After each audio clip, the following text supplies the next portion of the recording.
African systems, be they in Kemet, be they in Nubia, or be they in Kush, the male god has an equal and opposite female god.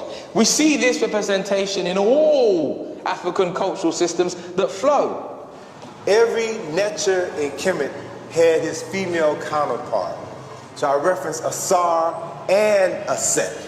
They were Netcher who complemented each other. They were co-equals. They are usually together in families, producing children.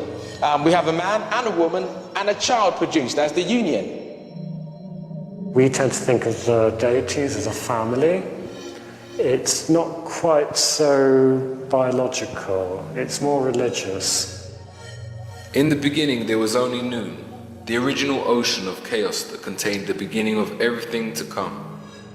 Ra, the sun, was born and appeared to rise from the surface of the water. Ra then gave birth to two children, Shu, the god of air, and Tefnah, the goddess of moisture. Shu and Tefnah then had two more children, Nut, the goddess of sky, and Geb, the god of earth. And so with them the physical universe was created. From the union of Geb and Nut, 4 human children were born, and so the story of civilization began. The Egyptian creation story, in many respects, represents the development of a civilization and the growing of Egypt, I suppose. And it's coming out of something that's very simple and coming out of nature, and then is being developed by man and being developed also into obviously one of the greatest civilizations that there ever was. The spiritual world represented the physical world. So as it was in heaven, so as it was on earth. The Africans came together in Kemet to build a heaven on earth. So what you see is this combination of balance and harmony. The essence of what we find within traditional African society is an understanding of the totality of life that is literally matrilineal and is paired with the masculine energy in order to maintain its force and its operation throughout society. If you suppress the female, you suppress 50% of the power of the creator.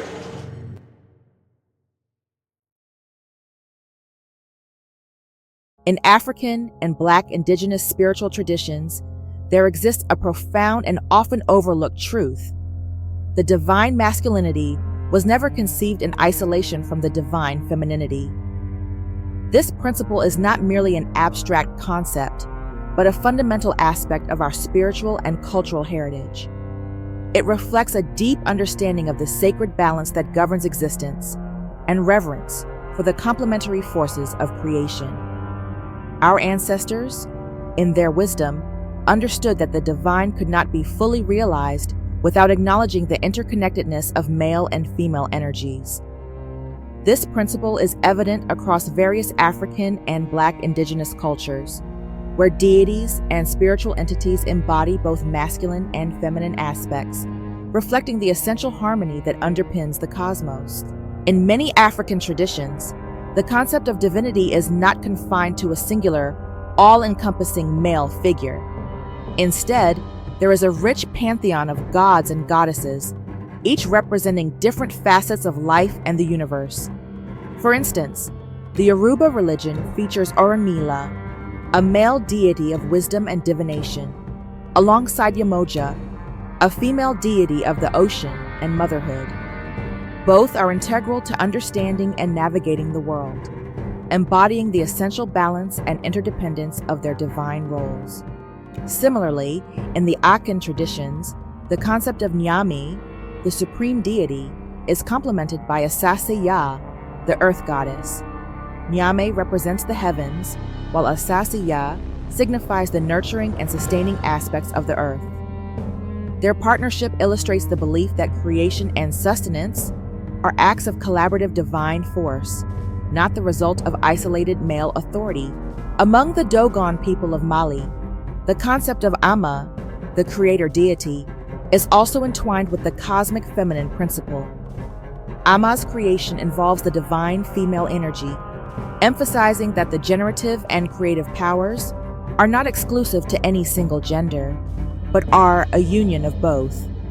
This understanding is crucial when considering the impact of colonialism and the imposition of foreign religious doctrines that often sought to undermine and replace our indigenous spiritual systems. The colonial narrative frequently imposed a singular, patriarchal view of divinity that disregarded the integral role of the feminine. This disruption not only distorted our spiritual practices, but also sought to diminish the sacred balance that our ancestors revered. In contrast, our traditional spiritual systems held a space where divine masculinity and femininity were seen as complementary forces that together constituted a complete and harmonious whole. This perspective acknowledges that strength, wisdom, and leadership are not the sole domain of the male, but are shared in balance with the qualities of nurturing, intuition, and creativity that the female embodies. This balance extends beyond spiritual beliefs and into the structures of our communities.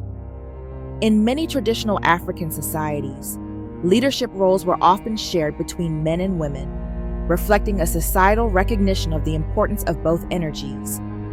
Elders, both male and female, were respected for their wisdom and guidance, underscoring a holistic approach to governance and community life. The acknowledgement of this divine balance offers a powerful counter-narrative to the oppressive structures that have sought to devalue and marginalize the feminine. It reclaims our spiritual heritage and affirms the inherent worth and interconnectedness of all aspects of our being. Understanding and honoring this balance is not merely an act of cultural preservation, but a vital step towards healing and empowerment. In contemporary contexts, embracing the sacred balance can inform our approach to addressing gender inequalities and fostering inclusive communities. It provides a framework for recognizing and valuing the contributions of all individuals, regardless of gender, and for working towards a more equitable and harmonious society. The divine masculinity in our African and Black Indigenous traditions was never a solitary figure, but one that existed in profound and sacred relationship with the divine femininity.